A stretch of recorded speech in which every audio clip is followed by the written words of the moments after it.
अगर अपन बात करें कि लास्ट क्लास में हम लोगों ने क्या देखा था, है ना। तो थोड़ा सा एक बार ब्रीफ में इंट्रोडक्शन देता हूँ आपको, है ना। और ब्रीफ में जो इंट्रोडक्शन दे रहा हूँ वो दे रहा हूँ अपने डीबीएमएस और आरडीबीएमएस के बारे में, और फिर अपन स्टार्ट करेंगे मोमोडीबी, राइट, है ना। वैसे तो हम लोगों ने स्टार्ट कर दिया था मोमोडीबी, है ना। और लास्ट क्लास में हम लोगों ने थोड़ा बहुत कुछ थ्योरेटिकल पोर्शन भी देखा था, है ना। कोशिश ये करते हैं कि आज के सेशन में अपना थ्योरेटिकल कंप्लीट होकर कुछ प्रैक्टिकल स्टार्ट हो जाए, है ना।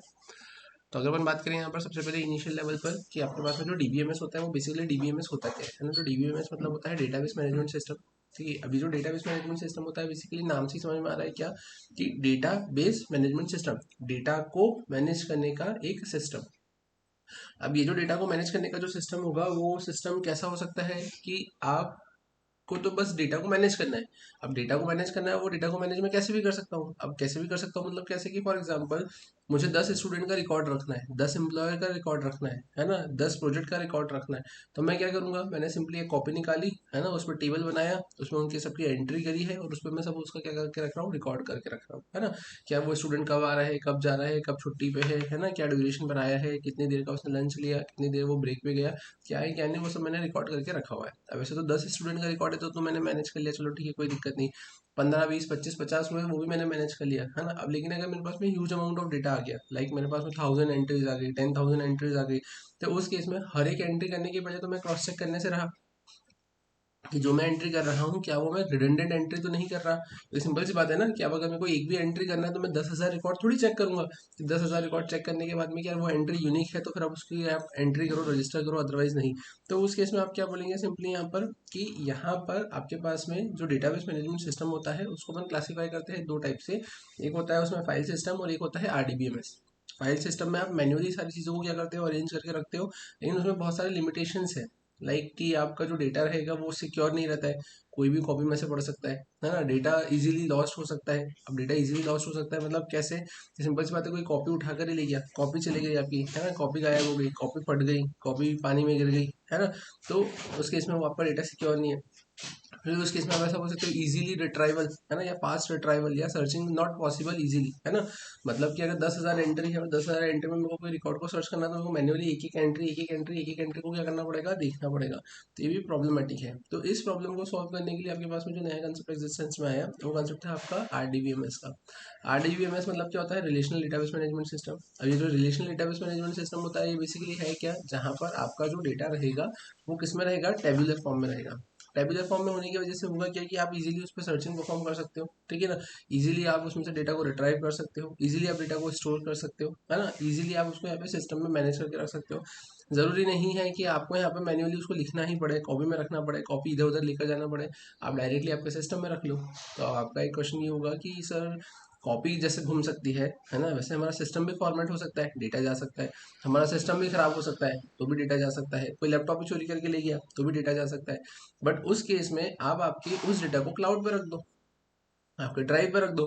तो जिससे होगा क्या, जिससे ये होगा कि भले ही लैपटॉप पानी में गिर जाए, बाढ़ आ जाए, भूकंप आ जाए, लैपटॉप गायब हो जाए, है ना, कुछ भी हो जाए, आपका डेटा सिक्योरली कहाँ पर अवेलेबल होगा, आपके क्लाउड पे अवेलेबल होगा। कि तुम आज इंदौर में बैठे हो, कल से पता चला कि तुम दुबई पहुंच गए, तो तुम दुबई में भी वहाँ पे क्लाउड में से डेटा को रिट्राइव कर सकते हो।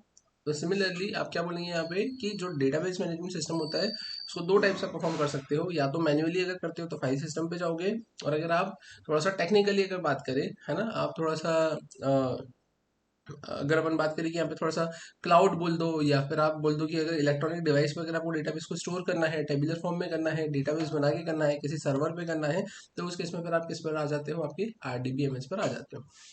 अब आरडीबीएमएस पर आने के बाद में हुआ क्या कि यार आपने यहाँ पर टेबुलर फॉर्म में डेटा को स्टोर करके रख सकते हो। अब आपने भी देखा होगा कि जैसे जैसे टाइम आगे बढ़ते जा रहा है ना, वैसे वैसे सोशल नेटवर्किंग भी बहुत ज़्यादा बढ़ते जा रहा है। इनिशियली जो बहुत पहले पहले का जो समय था तो वहाँ पे इतना ज़्यादा सोशल नेटवर्किंग नहीं हुआ करती थी, है ना। वहाँ पे जनरली जो गिने चुने जो नाम देखते थे अपन वो सिर्फ फेसबुक का ही नाम देखते थे, है ना। उसके अलावा ऐसा इतना ज़्यादा कुछ नहीं था। उसके बाद व्हाट्सअप आया, टेलीग्राम आया, ठीक है, अपना इंस्टाग्राम आया, ठीक है, फिर ट्विटर वगैरह, है ना। तो ये सारी चीज़ें क्या हुई, ये सारी चीज़ों ने सोशल मीडिया को और ज़्यादा वास्ट कर दिया। अब किसी भी साइट पर जाएंगे तो वो अपना कुछ डेटा लेगा आपसे, है ना, कुछ नई फंक्शनलिटी देगा आपको, है ना, स्टेटस को स्टोर करने की फंक्शनलिटी देगा, है ना। स्टेटस के अलावा अगर अपन देखें तो आपके जो सेटिंग्स में जो चीज़ें पूछता है कि आपका नेम पूछता है, आपका स्टेटस पूछता है ना, फिर आपकी प्राइवेसी पॉलिसी में वो बहुत सारी चीज़ें पूछता है ना, फिर उसके बाद में और भी एक्सेट्रा एक्सेट्रा जो चीज़ें आपसे वो पूछता है ना, फिर आप जो पोस्ट करते हैं, आप जो लाइक करते हैं, है ना, फिर उसके अलावा आप जो शेयर करते हैं, आप जो ग्रुप में ऐड होते हैं, तो अब इन सब का भी तो डेटा रिकॉर्ड करके ही रखना पड़ता है। तो उन सभी के साथ में आपका जो डेटा है ना, वो ह्यूज अमाउंट ऑफ डेटा क्या हो जाता है यहाँ पर स्टोर हो जाता है। अब ऐसा एक यूजर, दो यूजर, चार यूजर, 10, 15, 25, 50 यूजर तो है नहीं, है ना। 140 करोड़ के उसमें कितने ही बिलियंस में आपके यूजर्स यहाँ पे इन सोशल नेटवर्किंग साइट्स को क्या करके रखते हैं, यूज करके रखते हैं या यूज करते हैं रेगुलर बेसिस पे। तो उस केस में उन सब का डेटा को स्टोर करने के लिए अगर आप RDBMS का यूज करते हैं, है ना, एक प्रॉपर मैनर में रो एंड कॉलम का, तो उस केस में प्रॉब्लम ये होती है कि आपका डेटा या आपकी मेमोरी कुछ ज़्यादा ही क्या होती है, लॉस होती है ना। मेमोरी की बात करें तो मेमोरी ज़्यादा क्या होती है, लॉस होती है। अब क्यों लॉस होती है, क्यों, सिंपल सी बात है। आज आप व्हाट्सअप यूज़ करते हैं तो आप व्हाट्सअप के सारे फीचर्स यूज़ कर सकते हैं। आप ऑलरेडी मतलब ऐसा बोल के चलो कि 90% आप यूज़ कर ही लेते हो। लेकिन आपके जो पेरेंट्स होते हैं, है ना, तो वो पेरेंट्स इतना ज़्यादा यूज़ नहीं करते। उनको बस ये है कि अपना नाम दिख जाए, है ना, स्टेटस वगैरह का ऐसा कुछ नहीं है उनको, है ना, कि वो स्टेटस वगैरह अपलोड करना नहीं करना, प्राइवेसी पॉलिसी वगैरह ये वो कुछ कोई मतलब नहीं। बस अपना नाम नंबर डाल दिया, वो चालू हो गया, किसी को मैसेज भेज दिए, किसी के आ गए, पढ़ लिए, बात खत्म। हाँ हाँ, ठीक है। तो सिंपल सा इसमें काम हो जाता है, राइट। अब उस केस में क्या होगा कि हर यूजर इतना ज्यादा एक्टिवली उसमें पार्टिसिपेट नहीं करेगा, तो हर एंट्री भी नहीं करेगा। हर एंट्री नहीं करेगा तो डेटा, या बोल सकते हो कि उसकी जो फील्ड रहेगी वो खाली रहेगी। तो आप खुद सोचिए कि अगर ऐसे 1000 एंट्रीज है, 1000 एंट्रीज में अगर 15-25 कॉलम भी हुए, तो उसमें से कुछ डेटा फिलअप रहेगा, बाकी खाली रहेगा, फिर कुछ फिलअप रहेगा, बाकी खाली रहेगा, कुछ फिलअप रहेगा, बाकी खाली रहेगा। तो वो मेमोरी तो कंज्यूम करेगा ही, सही ना। जैसे आपने देखा होगा, अगर आपने MySQL अगर पढ़ा है तो वहाँ पे आप लिखते हो ना var char 45, है ना। इंट अगर आपने लिखा है कि एक डेटा टाइप इंटीजर टाइप का बनाया है, तो वो कोई मेमोरी कंज्यूम करेगा। तो ये सारी जो चीजें हैं, किसकी, नहीं, ये तो मोंगोडीबी की है। ठीक है, तो उस केस में क्या होगा, तो उस केस में आप सिंपली ऐसा बोल सकते हो कि डेटा क्या होता है, वहाँ पे मेमोरी क्या होती है, ज़्यादा कंज्यूम होती है। तो वो प्रॉब्लम को सॉल्व करने के लिए, है ना, फिर अपन यहाँ पर RDBMS, जिसके अंडर में क्या आता है, MySQL आता है ना, Oracle आता है, PostgreSQL आता है ना। तो आप ये भी अच्छे हैं स्मॉलेस्ट अमाउंट ऑफ डेटा को अगर आपको हैंडल करना है तो, but huge amount of data को अगर आपको हैंडल करना है तो फिर अपन RDBMS को भी स्किप करते हैं, और फिर अपन आ जाते हैं डॉक्यूमेंट ओरिएंटेड वाले कंसेप्ट पे।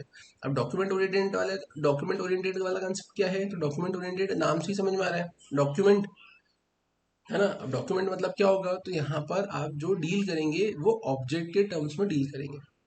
और ये जो ऑब्जेक्ट के टर्म्स में आप आपकी एंट्री से जो डील करेंगे, तो वो आपकी कहाँ लगती है, वो आपकी नो एसक्यूएल में लगती है। अब बात आता है, ये नो एसक्यूएल मतलब क्या है, तो नो एसक्यूएल मतलब होता है not only structured query language. अब ये एसक्यूएल क्या होता है, तो एसक्यूएल बोले तो स्ट्रक्चर्ड क्वेरी लैंग्वेज, है ना। It is simply a standard language, है ना। मतलब अगर आपको क्वेरी से डील करना है तो सिंपली क्या है, एक स्टैंडर्ड लैंग्वेज है। ठीक है, अब ये स्टैंडर्ड लैंग्वेज जनरली हर डेटाबेस क्या करता है, यहाँ पर यूज करता है ना। किस लिए यूज करता है, डेटा को स्टोर करने के लिए, रिट्राइव करने के लिए, और उस पर प्रोसेसिंग परफॉर्म करने के लिए, राइट। फिर अगर अपन बात करें इसके अलावा, तो आप ऐसा बोल सकते हो कि जैसे मैंने बोला कि ये नो एसक्यूएल मतलब not only structured query language है। Not only structured query language है, तो उस केस में यहाँ पर आप जो यूज करेंगे वो यूज करेंगे मोंगोडीबी।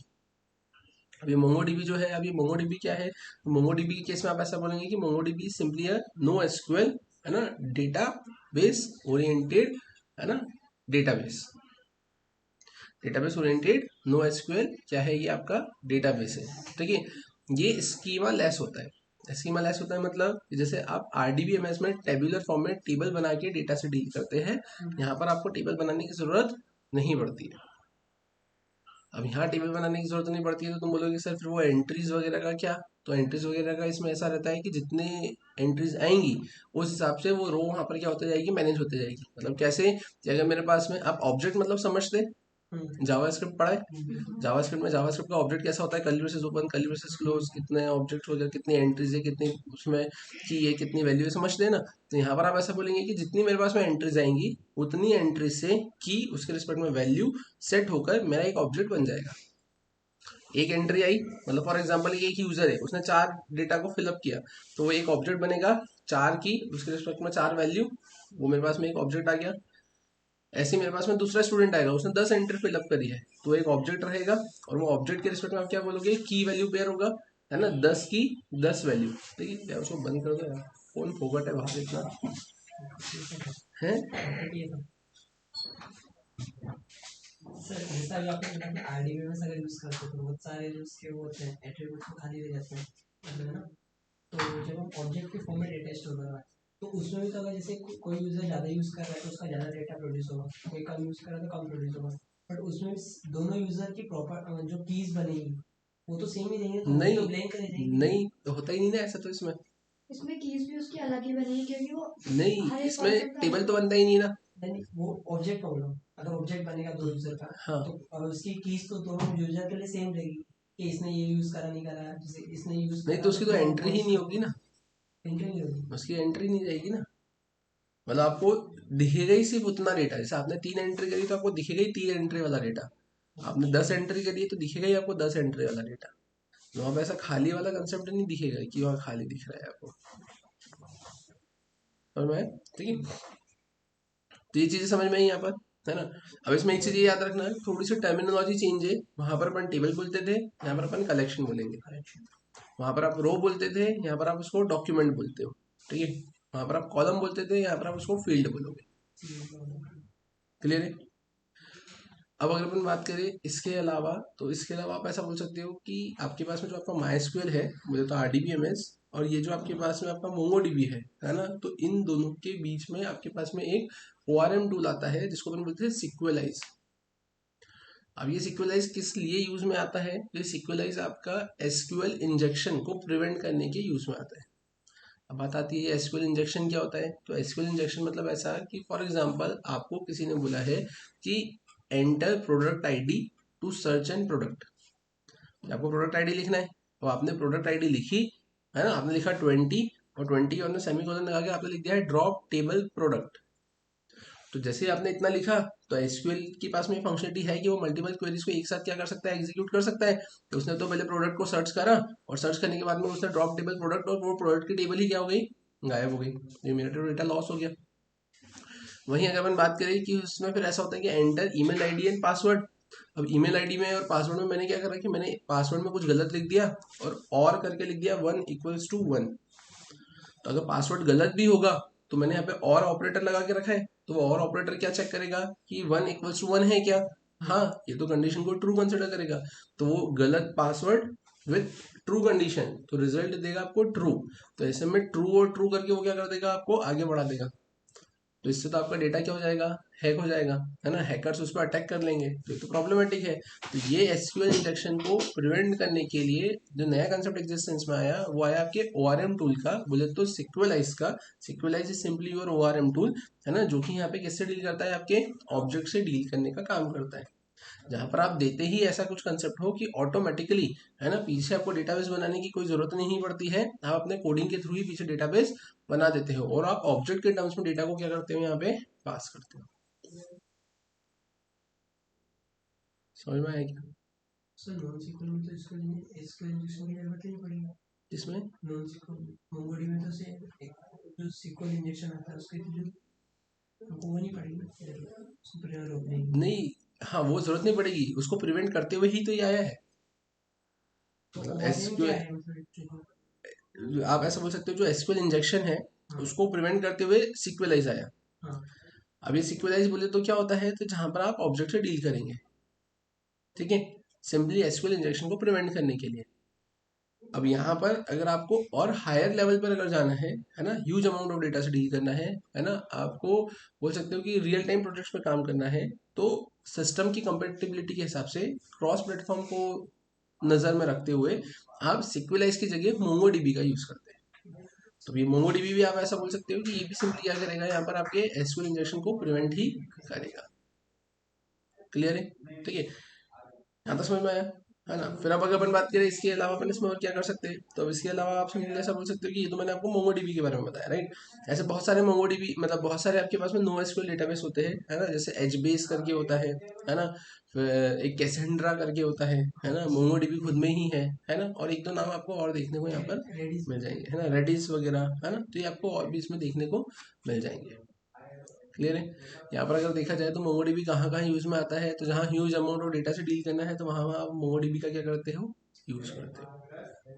क्लियर है यहाँ तक। किसी ने अगर आपसे पूछा what is the difference between RDBMS and MySQL, sorry RDBMS and MongoDB, तो आप क्या बोलेंगे, क्या आप ऐसा बोलेंगे कि RDBMS is a deals with the schema, है ना। और ये क्या हो जाएगा, मोंगोडीबी इज स्कीमा लेस। ठीक है। तो यहाँ पर आप क्या बोलोगे कि ये आपका कलेक्शन, ये टेबल पे काम करता है, ये कलेक्शन पे काम करता है, ये रो पे काम करता है, ये डॉक्यूमेंट पे काम करता है, ये आपका फील्ड कॉलम पे काम करता है, ये आपके फील्ड पे काम करता है। ठीक है।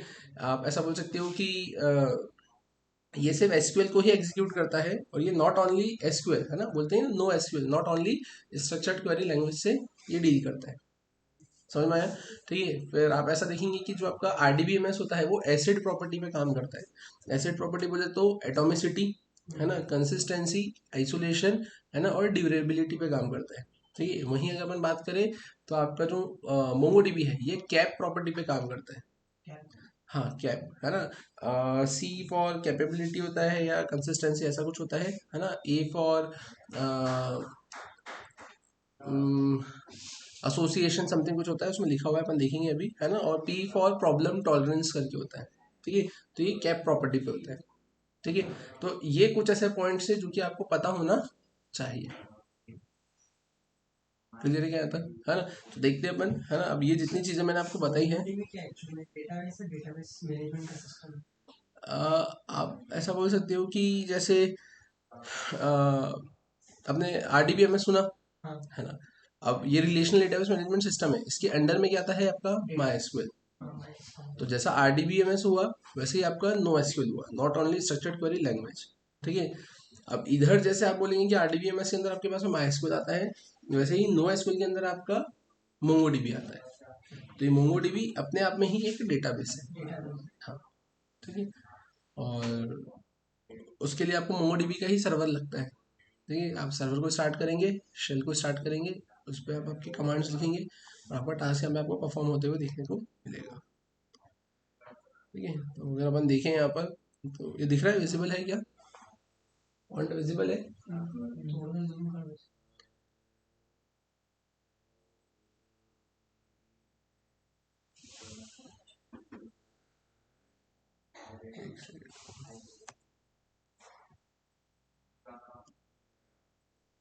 अभी विजिबल है क्या। ठीक है। अब ये जितनी भी चीज़ें मैंने आपको बोली है ना, ये फटाफट इसमें लिखिए, तो आप इसको फटाफट रीड आउट कर लो, है ना। तो लिखने का अपना टाइम बचेगा, है ना। ये मैं आप लोगों से शेयर कर दूँगा। ठीक है। फटाफट इसको पढ़ लो, इसमें कोई दिक्कत है, किसी को कुछ पूछना है तो पूछ सकता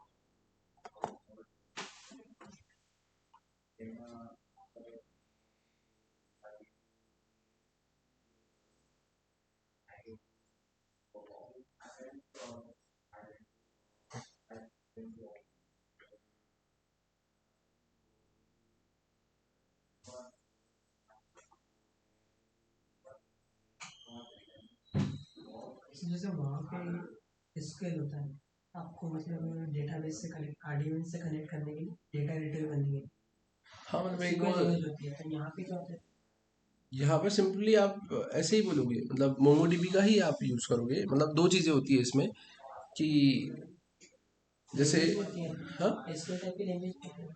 नहीं, ऐसे जैसे कोई लैंग्वेज नहीं होती है। आप मोंगोडीबी का ही यूज़ करेंगे, है ना, उसी में सारी चीज़ें लिखेंगे आप, है ना। और आगे जाके आप मोंगूस का भी यूज़ करेंगे इसमें, है ना। ये भी मोंगूस क्या होता है वो मैं बताऊँगा आगे। जैसे इसमें आप बोलते हैं वैसे कि अलग से एसक्यूएल बोले तो स्ट्रक्चर्ड क्वेरी लैंग्वेज होता है, वैसे वहाँ पर ऐसा जैसा कुछ नहीं होता।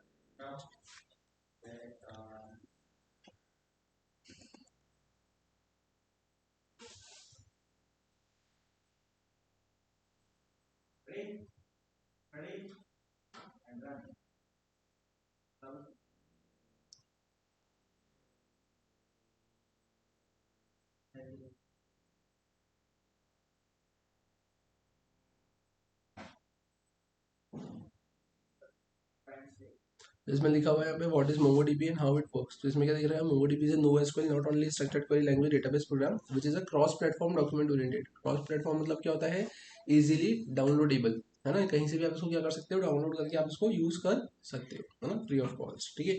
It is an open source database management system, sorry sorry sorry, उल्टा बोल दिया। क्रॉस प्लेटफॉर्म मतलब आप किसी भी ऑपरेटिंग सिस्टम पर इसको चला सकते हो, मतलब आप विंडोज पे चलाओ, है ना, आप मैक पे चलाओ, आप उबंटू पे चलाओ, लाइनक्स पे चलाओ, तो आप किसी भी ऑपरेटिंग सिस्टम पे चला सकते हो, वो होता है आपका क्रॉस प्लेटफॉर्म। और ओपन सोर्स मतलब आप इसको कहीं से भी डाउनलोड करके आप इसको क्या कर सकते हो, यूज कर सकते हो, ठीक है।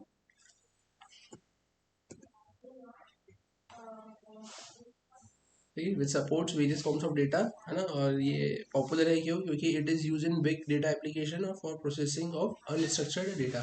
स्ट्रक्चर्ड डेटा मतलब क्या, जो प्रॉपर रो एंड कॉलम के फॉर्म में प्रॉपर फॉर्मेटिंग में आएंगे, है ना, ऑलमोस्ट 90 से 95% डेटा पूरा आता है इसमें। और अगर अपन बात करें यहाँ पर अनस्ट्रक्चर्ड या सेमी स्ट्रक्चर्ड, तो जैसे आपका शेयर मार्केट से आने वाला डेटा, है ना, आप ऐसा बोल सकते हो, आपके सोशल नेटवर्किंग से आने वाला डेटा, इंस्टाग्राम से आने वाला डेटा, है ना, आपकी यूट्यूब से आने वाला डेटा, तो ये क्या होता है आपका अनस्ट्रक्चर्ड डेटा।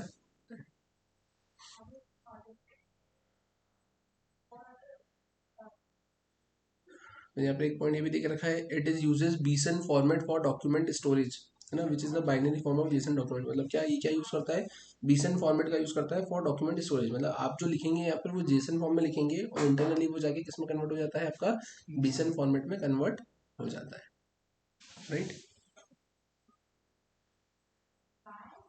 तो आपको इनिशियली मोंगोडीबी को पढ़ने के लिए किसका नॉलेज होना चाहिए, आपको यहाँ पे जेसन, आरडीबीएमएस और जावास्क्रिप्ट का नॉलेज होना चाहिए।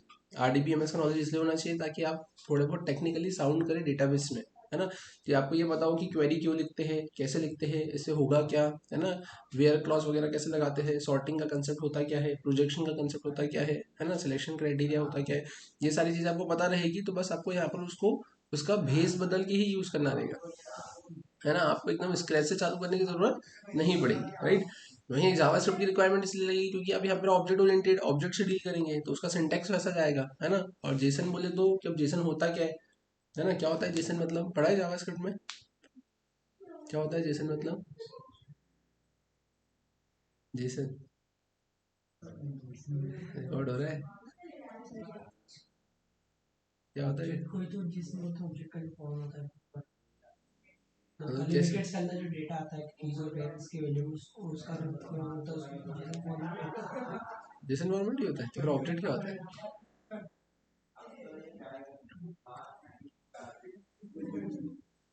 क्या होता है जेसन,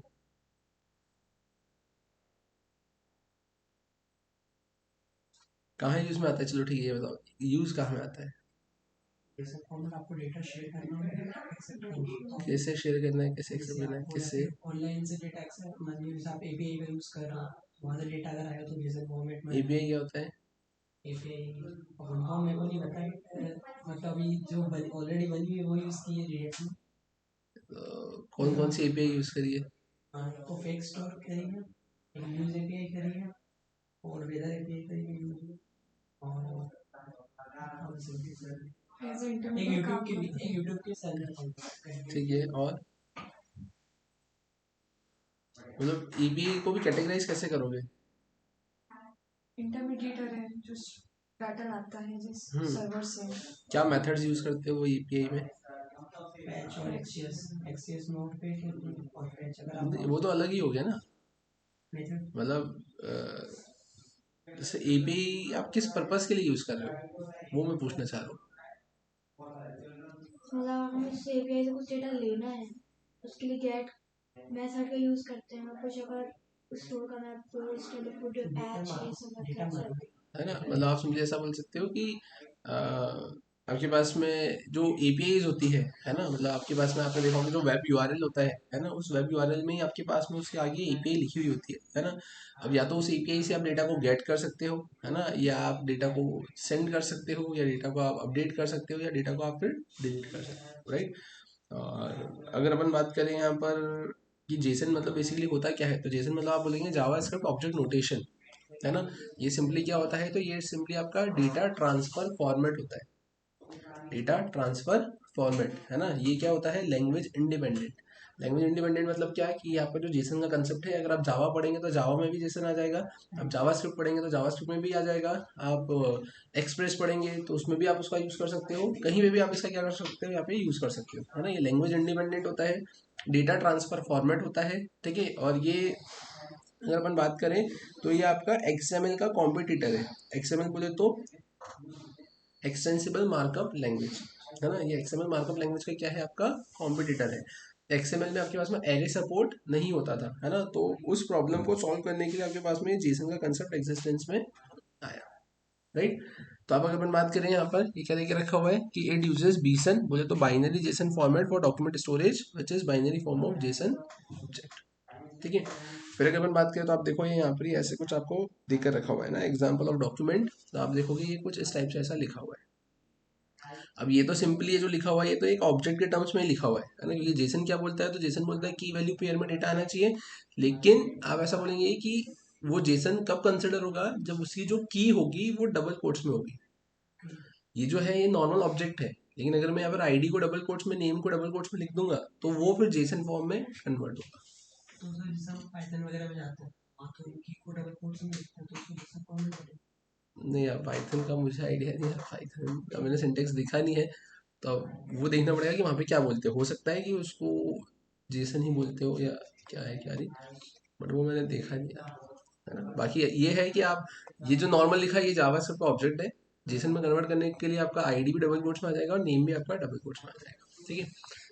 फिर प्री रिक्वेस्ट तो आपको बता ही दिया है ना। फिर ये मोंगोडीबी कहाँ यूज़ में आता है, एडोब में यूज़ आता है, लिंक्डइन में, सैप में, ईबे, मैक में, यहाँ पे ये यूज़ में आता है, right.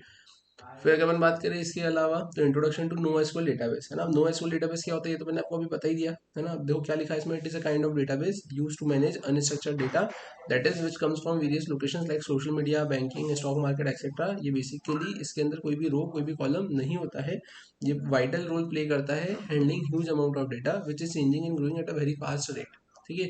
A relational database is not fit for handling this kind of data which keeps on changing so rapidly. NoSQL database is being designed to overcome all the disadvantages of a relational database in context with the today's world. Here is the list of NoSQL database which are used quite heavily in the industry.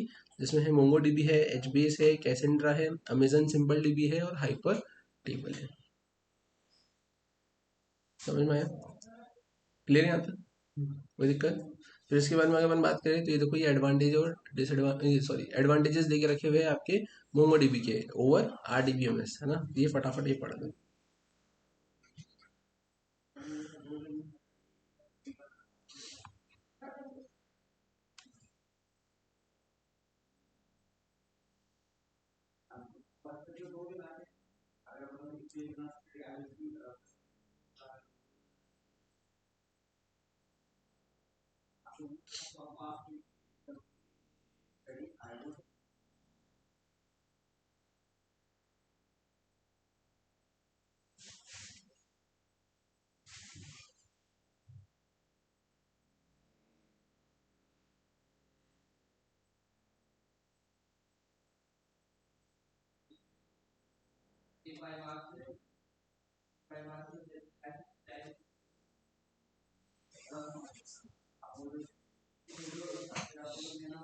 पढ़ दिया क्या?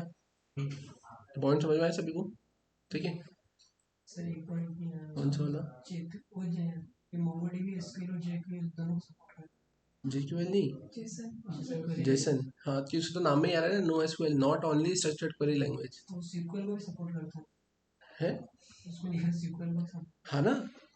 अरे यहाँ पर आप बोलोगे ना यही थर्ड वाला पॉइंट है ना कि RDBMS supports SQL language and MongoDB supports SQL as well as JSON query language, है ना। एसक्यूएल मतलब स्ट्रक्चर्ड क्वेरी लैंग्वेज, है ना। अब स्ट्रक्चर्ड क्वेरी लैंग्वेज मतलब वो टेबुलर फॉर्म में नहीं, है ना, क्योंकि अब अपन तो बोलते ही ना कि not only structured query language. अब मैंने ऐसा बोला कि यार अनस्ट्रक्चर्ड डेटा आ रहा है तो उसको हैंडल करने के लिए आप किसका यूज करोगे, MongoDB का। अब लेकिन अगर स्ट्रक्चर्ड डेटा आ गया तो क्या मैं हैंडल नहीं करूंगा क्या? मैं हैंडल तो कर ही सकता हूँ ना। और स्ट्रक्चर्ड डेटा को अगर मैं हैंडल कर सकता हूँ यहाँ पर तो एसक्यूएल भी तो वही करता है। वो भी क्या करता है, RDBMS के अंदर जो आपका MySQL आता है वो भी तो जनरली किसके लिए यूज में आता है, स्ट्रक्चर्ड डेटा के काम में ही आता है ना, तो वो स्ट्रक्चर्ड डेटा को हैंडल करता है। तो ये अनस्ट्रक्चर्ड के लिए बना हुआ है, लेकिन अगर स्ट्रक्चर्ड आ गया तो क्या ये मना कर देगा क्या, नहीं, ये उसको भी हैंडल कर लेगा। बस ये है कि टेबल नहीं बनाएगा, मतलब ऐसा टेबल बनते हुए आपको ऐसे नहीं दिखेगी इसमें। ठीक है, ठीक है, ये देखो ये नीचे लिखा है, ये एसिड प्रॉपर्टी और ये कंसिस्टेंसी, अवेबिलिटी और पार्टीशन टॉलरेंस था ये।